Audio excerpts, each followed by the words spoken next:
You're listening to the Archaeology Podcast Network. Hello out there in Archaeology Podcast land. This is Dr. Alan Garfinkel. I'm the president and founder of the California Rock Art Foundation. And what we do is we identify, evaluate, manage, and conserve rock art both in Alta California and in Baja California. We conduct field trips, we have trainings, exercise, we do research, and in every way possible, we try to preserve, protect, and coordinate treasures of Alta and Baja California rock art, of which there are many and diverse. We also work closely with Native Americans and partner with them to recognize and protect sacred sites. So for more info about the fabulous California Rock Art Foundation, you can go to carockart.org. Also, I'm open to give me a call, 805-312-2261. We would welcome sponsorship or underwriting, helping us to defray the costs of our podcasts, and also membership in California Rock Art Foundation, and of course, donations, since we are a 501c3 nonprofit scientific and educational corporation. God bless everyone out there in podcast land. Hello and welcome to the Rock Art Podcast, episode 107, with Dr. Alan Garfinkel and myself, Chris Webster. Today, Alan tells us about an indexical shape, the Encapsulated Cross.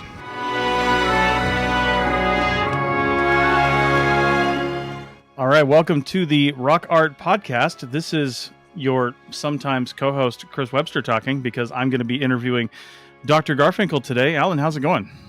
You know, it's going well. It's been an interesting day. Where are you located right now? I am on the Oregon coast, central Oregon coast. Oh, my word. Yeah. What's the weather like there? The high was 59 today. Oh, my words. Cool. Well, I'm here in Bakersfield, California, my home away from home. And we've had some good weather. It's been cooler. It's not been that hot. So we've been blessed a little bit. So it's good. It's good. So the continuing digital, connection always amazes me. No matter where we are, exactly. We have a robust way of communicating. It's great. And before we really get into the topic today, I just want to let our audio listeners know, our podcast listeners know, that there is a video component to this. I'm going to be dropping this on the Archaeology Podcast Network YouTube channel, and if all goes well, Dr. Garfinkel's YouTube channel as well. We'll link to those down in the show notes once it gets up. And then also for our video listeners, anybody who did happen to find this on YouTube, you can find this podcast by just searching the Rock Art Podcast on Apple Podcasts, Google Podcasts, Spotify, iHeartRadio, all the different places. Or you can go over to ArchPodNet.com/rockart and you can find it there. So if you're interested in the audio version only, then you can do that. Otherwise, we are going to try to include a presentation that Alan has to go along with this in the show notes, and it should be along with the video as well, if all goes well. So we'll see how that goes. Anyway, and this is the first time we've actually done video with the Rock Art Podcast. It's through our platform that we record with called Zencastr, and it kind of just does all the work for us, which is pretty great. So, we'll see how it goes. We're just trying something new here. So I think with that, Alan, we'll get into talking about a particular rock art image, if you will, that has special meaning. So I've been thinking about this for quite a while and wanting to discuss a particular symbol that is pan North America and also in some ways pan Mesoamerica, and it's called the Encapsulated Cross. It's called the Encircled Cross. It's an abiding symbol of Native American cosmology, and it has intricate connections to a lot of history, religion, and the values and themes of the nature of Native American, what would you call it? Native American religion, but also Native American value systems and heritage. So all of the above. Before we get too deep into this, why don't you describe what one of these looks like? Because I'm imagining like crosshairs in a rifle or something. That's exactly what it looks like. Okay. If you put a cross on a piece of paper, the intersections of a vertical and a horizontal line, and you encircled them with a circle. That's all it is. Okay. It's an encircled cross. Now, you would think that something that simple would not have much gravitas, but it certainly does. In Mesoamerica, in indigenous cosmology, amongst what we call the Nahuatl, there's a term for this thing. It's called Nahua Olin, which means four movement. Okay. And there's many names for this. It's a quatrefoil, it's a quinsunk, and it means perpetual movement of the universe. It means integrating and reintroducing the energy and infinite motions of the cosmos. And if you look at the Aztec codices, they actually have a symbol which is called a Nahui Olin. And this represents the fifth age, the fifth sun, the sort of, it's a deep time Uto-Aztecan sacred narrative. And it links with one of the most important creation stories that you can have for a culture. It's so it's all that and much more. So the story goes for the Aztecs that all the gods had gathered to sacrifice themselves and create a new age. The world and the sun had already been created, but it would only be through sacrifice that the sun would be able to be set into motion and time. And we had these 5 sacrificial volunteers that were going to do this. They would one of them would have to jump into the fire, but none of them really wanted to do that. But the smallest and humblest of them was the one that decided to jump into the flames and was transformed into the sun and set the sun into motion through his sacrifice. Wow. But as they leaped into the fire and became the sun didn't have enough momentum or energy to move in the heavens. So they had to assemble all 4 or 5 of these volunteers or pilgrims to help lift up the sky and move the sun into the heavens so it could perform its regular movements. So what we think about constantly for those that are connected to the celestial movements of the sun and the moon and the stars is when the sun finishes up its travels, which is at the winter solstice sunrise, it stops in the heavens. Its movement stops. It sits in the same place for several days. And that is what's called the winter solstice. And during the winter solstice was when these several groups inaugurated or commemorated this phenomenon, and they would have what's called the New Fire Ceremony. And the New Fire Ceremony is when they would, charge up and get the movement going again and continue the world and its natural cycles. Keep the cycles going. And that was something that was considered to be one of the most sacred of times. And that was December 21st or 22nd. And since it was a pagan holiday, Euro-Americans decided that would be a good date for Christmas. And so they created a ceremony that would vie with the pagan holiday. And so December 25th is now our Christmas holiday. Right. Wow. There you go.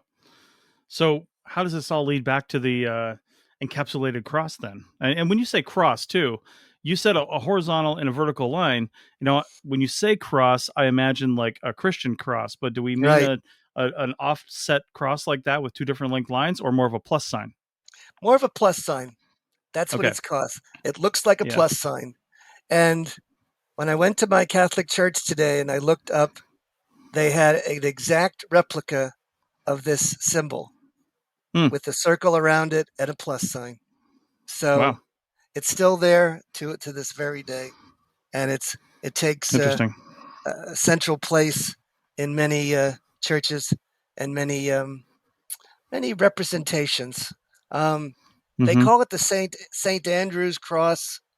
They call it a Maltese cross. What else did they Mm-hmm. call it? A 4-petal flower. It's a 4-week butterfly. What else? It's the quintessential symbol of what's called the fifth era. Mm-hmm. Now, this symbol is sometimes called an Ollin, Ollin. It's the glyph Okay. of movement and transformation. Hmm. Now, there's a flower that grows in Mexico. It has 4 petals and a center, and that's considered to be the equivalent representation of this Ollin. Now, if we are looking or wondering about uh, the Catholicism and Christianity and how that sort of interdigitates with the native world, on the tilma of Juan Diego, in the representation of the Virgin of Guadalupe, over her womb is a Nahui Olin, a quinsunk. It's exactly the same picture. It's this 4-petaled flower with the center in it. It's a symbolic way that the Indians understood that she's the mother of the sun god. The sun Mm-hmm. god was in her womb, and he Mm-hmm. was the sole author and giver of life. This was sometimes, identified as the flower of the sun. Okay. Now, all of this is interesting and of relevance. But if you look on the rock art in California, in the Great Basin, all throughout the eastern Mojave Desert, and even into Southern California, you're going to see this symbol again and again and again. Yeah. It is something that is, I guess, part and parcel of the cognitive map of the universe of the native people. Hmm. Even though it's also part of Christian symbolism, I believe it's more popular and more central to native people. Yeah. Well, probably older too, I would imagine. Much older, much Yeah. much older. I think it goes back thousands and thousands of years, and I bet if we identified it, it probably is part and parcel of some of the earliest symbols that we might have Mm-hmm. in going back 5, 6, 7,000 years or more. Yeah. I would imagine. I mean, it's a relatively simple symbol to construct, so that helps, right? And like you said, it can be it has a lot of meaning depending on what you look at it, how you Right. look at it and who you are. So So if you think about this symbol, right, it is mm-hmm. related to and similar to, if not one and the same, as what's called the broken cross. It's Okay. this circular symbol, cross in a circle. It looks like a counterclockwise swastika, Mm. and Wow. it's or whirling logs. And you see them. I've seen them several times in the Cosos, and they're all over baskets from the Southern California Indians, and also Mm-hmm. it is depicted in the Navajo language as well. So Mm-hmm. it's sometimes called the cosmic cross, the solar cross, and Mm-hmm. when you see these 4 parts, that represents, of course, the 4 basic elements of life: air, wind, fire, water, earth. Right. Wind represents life, fire is warmth and light, water is sustenance of life, and earth, of course, is that terrestrial plane where the humans abide, and that's provided with the life-giving plants and animals. Hmm. Amazing. Okay. Yeah, that So is amazing. for the Hopi, they have something they call the Tekwa wheel, and that's definitely the same element. And it means together with all nations, we protect both land and life and hold the world in balance. Okay. That's what the Tekwa wheel is all about. So Wow. with this Nahui Olin, it's a symbol of movement. It represents the congregation of and generation of energy, but it's also diametrically opposed. It attracts and repels at the same time. It's in constant movement and rotation. It mimics celestial movements of the heavenly bodies. It's the principle of integration, dualism, and intermediation of opposing forces. Okay. Yeah. All that in a nickel. Buy a cup of coffee.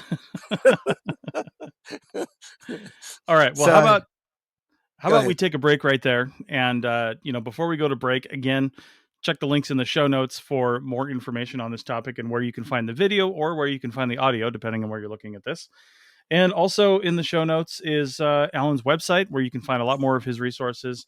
And we have a link to his Patreon, where you can support some of these efforts and help keep all this going. So with that, we will take a break. And welcome back to the Rock Art Podcast, episode 107. And we are talking about an indexical symbol, Alan calls it, an encapsulated cross. So let's continue diving into this subject, Dr. Garfinkel. Well, Professor Webster, one of the amazing things about this, with this indexical cross, this encircled cross, this symbol, is that it's associated with what's called the New Fire Ceremony. The New Fire Ceremony is a ceremony that is associated with the snake dance of the Hopi.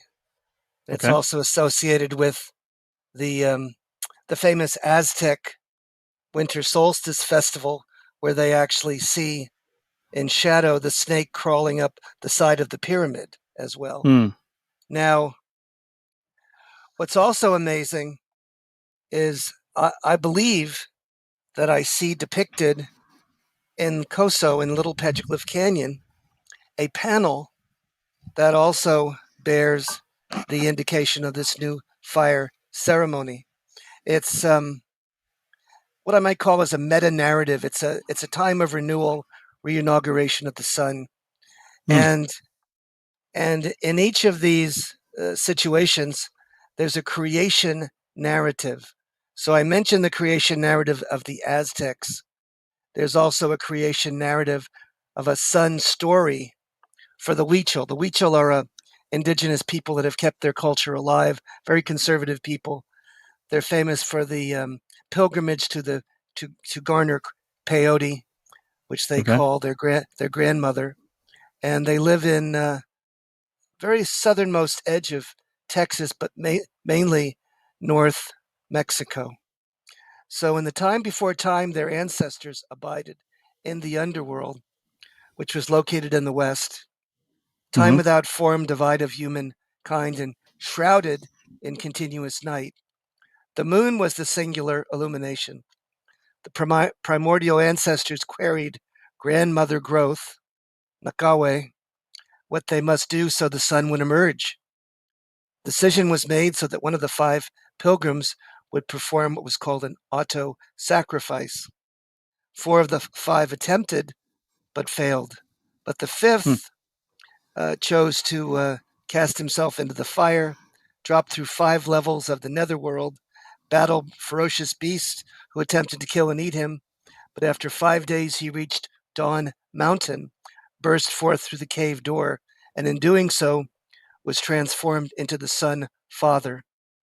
Since his powers had been depleted, the sun could not rise high enough in the heavens, and it began to descend.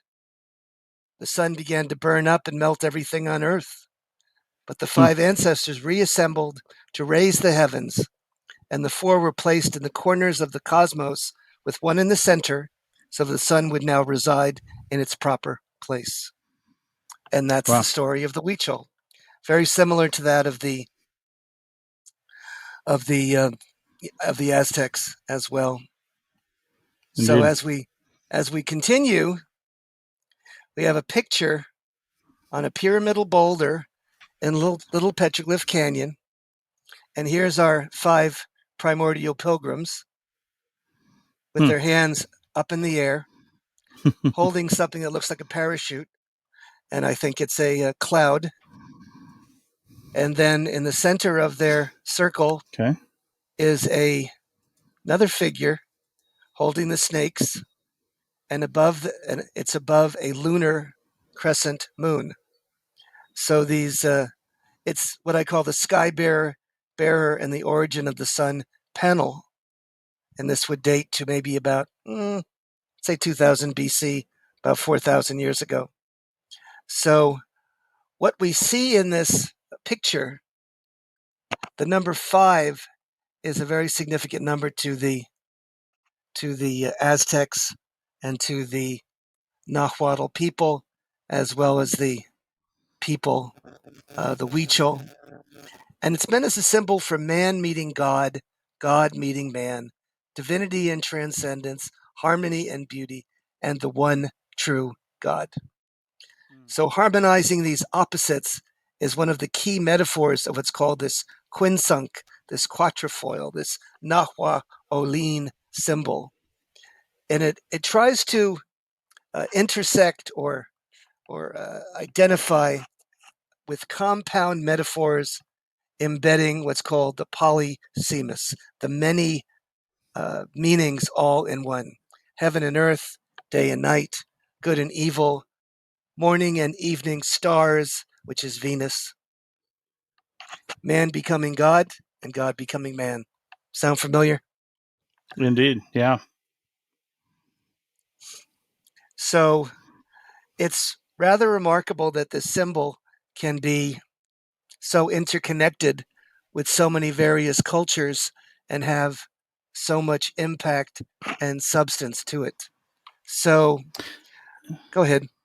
You had a Yeah. question? And No? similar meaning too. Similar And meaning too. similar That's what I'm. meanings. Yes, similar Yeah. meanings. When you think about Jesus, you're thinking about the reincarnation, man becoming God, God becoming man.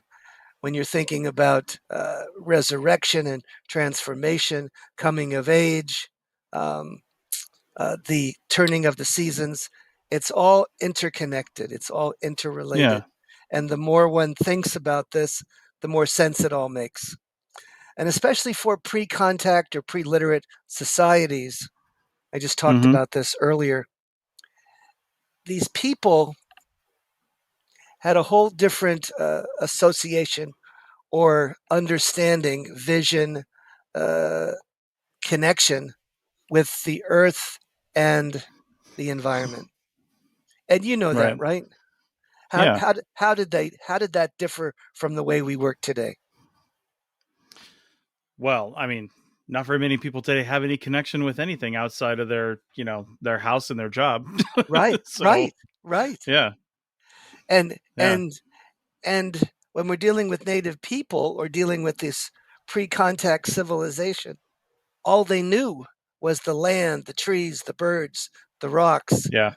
It was all part and parcel of who they were and what they were and what they did and what they learned. And their Mm-hmm. culture, what I've learned in the small amount of time I've been on this planet, um, often native people do not they don't talk much. Okay, they don't. Mm-hmm. Words are not that important to them. It's words, right? They're very fanciful. Mm-hmm. They're like wisps in the wind. They listen. Right. Right. And the listening, the things they hear and the things they sense and feel are sometimes much more important than these fanciful words we think are so relevant. Do you agree? Hmm. Indeed, I do. Yeah. Yeah. I've actually, as a founder of the Archaeology Podcast Network and an editor of most of the shows, one of the shows we have called Heritage Voices, actually, our host, Jessie Aquinto, she interviews a lot of Native Americans. And I got to say, with a lot of people that I edit, I will take out like vocal crutches and pauses and things like that. But it's more of a common thing for native speakers, Native Americans speaking on a show like this, to have those longer pauses and really pick and choose the words that they're going to use rather than having more vocal crutches, I've noticed. So yeah, I've just noticed that in podcast editing. Yeah. And when you talk to native Mm-hmm. people, they look at you and they wait and they want to see what you're going to say and how you're going to say it and how do you look Right. and how do you feel and Right. what's your deal, you know? And then Mm-hmm. when you read their narratives, they emphasize the sounds and the feelings Mm. that are associated with a place. And when you go to these places, you hear things and see things and sense things. It's a drama, it's a transcendence, it's an overwhelming emotional experience. Do you ever get Indeed. that when you're there at a rock art site? Yeah, but that I'm an archaeologist. I almost get that. I get that at lots of sites. You know, when you're trying to Yes. just put Yes. yourself in the moment, you know, and really kind of feel it. That's yeah, that is it's a really interesting experience, I guess. Yeah.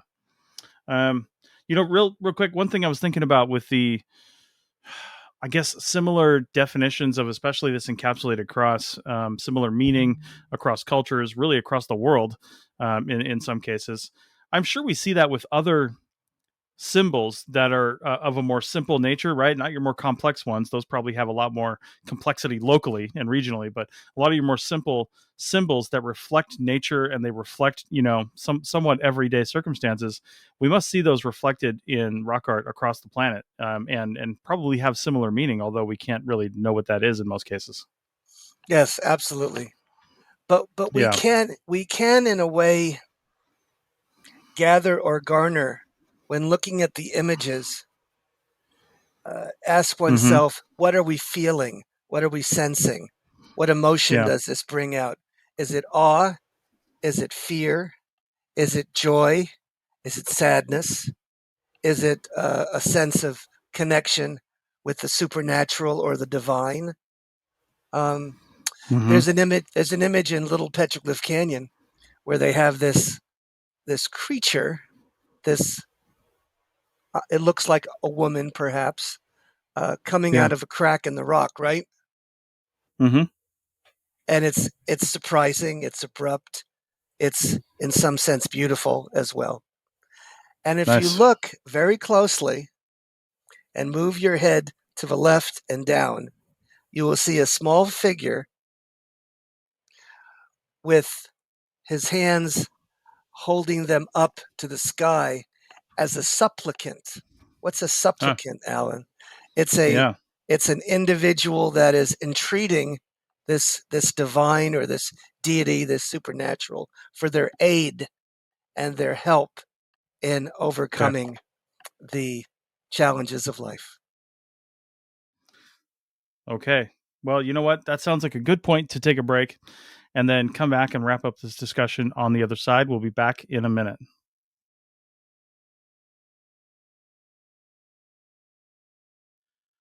All right, welcome back to the Rock Art Podcast, episode 107, and we are going to wrap up this discussion not just about the encapsulated cross, but you know, other symbols and their meaning and nature. So, continue, please. Yeah. So as I was mentioning earlier, if you look on baskets, and even if you look on the rocks themselves, Mm-hmm. this encapsulated cross has this fourfold or fivefold symbolism. And one of the ways it's represented is with this backwards swastika. You know, first time I saw that, it reared me, and I said, "Why am I seeing a swastika here Right. in the Aboriginal way?" And then I found out that, oh, before they came up with the swastika, the Indians had it, but it was going the other direction. Well, Mm-hmm. amongst the Cahuilla, Southern California Indians, this is known as the Wheel of Life. Okay. And it represents the four ages of man, woman. It's in constant motion. It has four arms being birth, youth, Mm-hmm. maturity, and death. So Okay. that's rather interesting as well. Here it is That is. on the baskets. Here it is for the Navajo. And here it is in Coso rock art. It's all over the place. And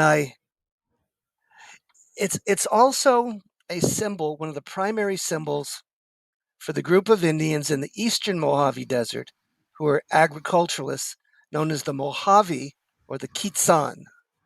And the Mojave Indians were agriculturalists, and they also were very lean fighters. They were rather aggressive and warriors. And they also were the famous people who were called the Mojave Runners. What they Huh. did was they imported trade items from the American Southwest, and they would carry those on their backs, running across the Mojave Desert from the Colorado River to the coast there amongst the Chumash. It would Wow. take them about, I think, a week or 2 weeks and they kept running day and night, and they would get there. And they had cotton blankets, and they had other items along those lines, and then they would trade.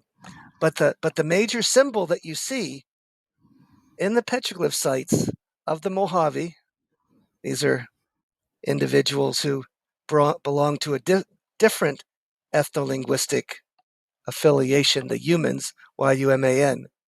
They Mhm. had this encapsulated or encircled cross, and it had a very special place in their cosmology because what it represented was the morning and evening stars, and also Ah. the constant, also the concept of resurrection and Mhm. transmogrification and rebirth and all of this, because to them, their major deity, which was called Mastambo, and he was found etched on the ground with the geoglyphs on both sides of the Colorado Desert. Wow. This is the being that, of course, incorporated or employed the concept of resurrection in their Mhm. creation narratives. So this Okay.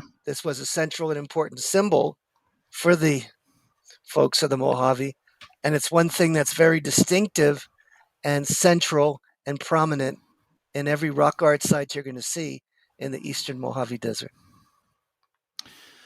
That's interesting. And something I was thinking about, because we had a little side chat going here between segments. You mentioned Spanish, and I've been using Duolingo for the last, well, I think it was 720 days this morning to do Yes. Spanish every day, a little Uh-huh. bit, because I never took Spanish when I was younger. And Right. now my wife and I are going to go spend a month in Greece in October, and so I've kind of pivoted to Greek just to see what that's like. And it makes me wonder. It makes me wonder, when you look at these symbols together, and especially learning the Greek, and Greek is one of the oldest, continuously used languages in the world, right? I mean, Sure. it goes back almost 2,800 years. And you look at some of the symbols and the groups of letters, that make up certain sounds that make up the words. You put these groups together and they mean something as a whole. Well, something I've never thought about with rock art, really, and I'm sure you have, and other rock art scholars, is something like this encapsulated cross. Is this often found in association with other stuff? Is it by itself? Can you commonly say, well, if I find this, then I know this is somewhere nearby? You know what I mean? Let me speak to that in just a simple way. There's an image in the Cosos. It's in the Monster Canyon that I was telling you Mm-hmm. about. And there is I always like it when there's something that I know what it is. So there's a Yeah. thunderbird motif. It's rather obvious. It's got wings Mm-hmm. outstretched, and it's there and looking right at you. And instead of a face, it has a encapsulated cross right there, Hmm. front and center. And Wow. above the image, besides the thunderbird looking right at you, the rain is coming down. It's got rain, rain, rain all around it. And of course, to those that don't know about the thunderbird, that was a mythological animal human spirit, bigger than the biggest bird that existed, and it brought on with its wings. It made the heavens rumble and roar with thunder and lightning, and brought on the rain. And Wow. so there's a site that I have never seen except in pictures, that exists in Saline Valley, which is one of the valleys right near Death Valley, one of the driest places on Earth. And there's a white to gray to beige volcanic escarpment that goes on for many, many meters. And on that escarpment are 8 huge examples of these wonderful eagle-like thunderbirds. Wow. And besides that, they've been depicted or placed so that when it rains, the rain spout, the rain drippings, goes right down the center of each of those images. Wow. And interspersed, interfingered with these images of the rain deity is fertility symbols, reproductive elements of females, and bighorn sheep copulating, Of course. and all the rest, and it's all there. I mean, it's obviously about fertility and life and rebirth, and exposed just there, so you can obviously grab onto it. Wow. I think that's why I like rock art so much. It's just it's fun, and it's interesting and endlessly engaging, because the more you think about it, almost the deeper you can get, and the more connections and relationships and insights and epiphanies one can come to. Does that make any sense? It does. And that's probably why, I mean, you start hearing the phrase rock art being used less and less, right? And in favor of like rock drawings or something Yes. else like that, right? Yes. Or just the actual archaeological definitions of pictograph, or Right. Right. something like that. So, and part of that is because the word art implies something that may not be the intention. It's almost more of a language. It's more of a It is. symbolic language. You know It what I is. mean? It is Which, indeed. yeah. And that's the subject for another podcast. They just had a news item that shows that someone believes that they've decoded some of the oldest rock art as to what some of the recurrent symbols mean. Mm-hmm. I'll So, yeah, I'll go tell you ahead. what, we can talk about that because we've got an episode of the Archaeotech podcast coming out tomorrow, Oh, wow. talking about three news articles, all related to using AI to basically Oh, my suss out word. something that humans are just not able to see. One of them was new Really? Nazca lines found in Peru, Uh-huh. using training AI to look at images, and AI found, I mean, very obvious patterns where have been missed for Wow. 200 years. Yeah. Using AI to read cuneiform tablets to translate them straight to English from Sumerian and Akkadian. And then, using AI to do a number of things. So it wouldn't surprise me, Wow. that we could use AI to find other shapes that we maybe didn't think were significant, but I'm not sure about the actual interpretation because we don't even know what they mean. You have to train the AI with something, right? So Right. you have to teach it what you have to say. This symbol means this, and this symbol means this. Find more of those and tell me what it all means. But if you don't know those starting points, it's hard to make it continue. And in some ways, we do know what certain symbols mean, as though I've professed Sure. today. Yeah. And so, if we go from the known to the unknown, which is sometimes called the ethnohistoric method or the ethnographic analogy, Right.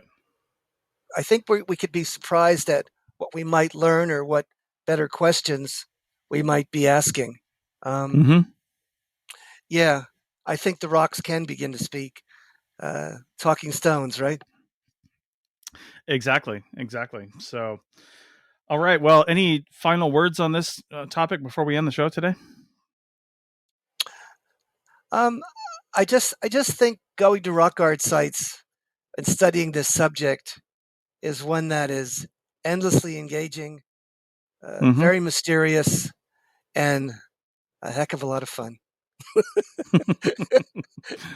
See you next Indeed, week on well the said. Flip Flop Gang. All right. Well, with that, again, look down at your show notes, or if you're on YouTube, take a look at the notes for this video and check out Alan's website and Patreon. And he's got books. Great He episode. mentioned Talking Great. Stone, which is also a video that you can get. So check that out. And with that, we will see you guys next time with another great episode of the Rock Art Podcast. Thanks a lot.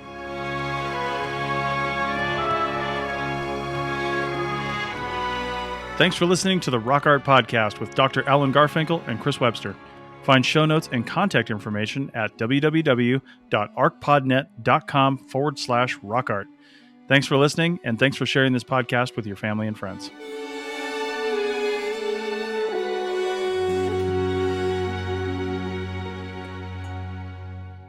This episode was produced by Chris Webster from his RV Traveling America, Tristan Boyle in Scotland, and the Archaeology Podcast Network, and was edited by Chris Webster. This has been a presentation of the Archaeology Podcast Network. Visit us on the web for show notes and other podcasts at www.archpodnet.com. Contact us at chris@archaeologypodcastnetwork.com.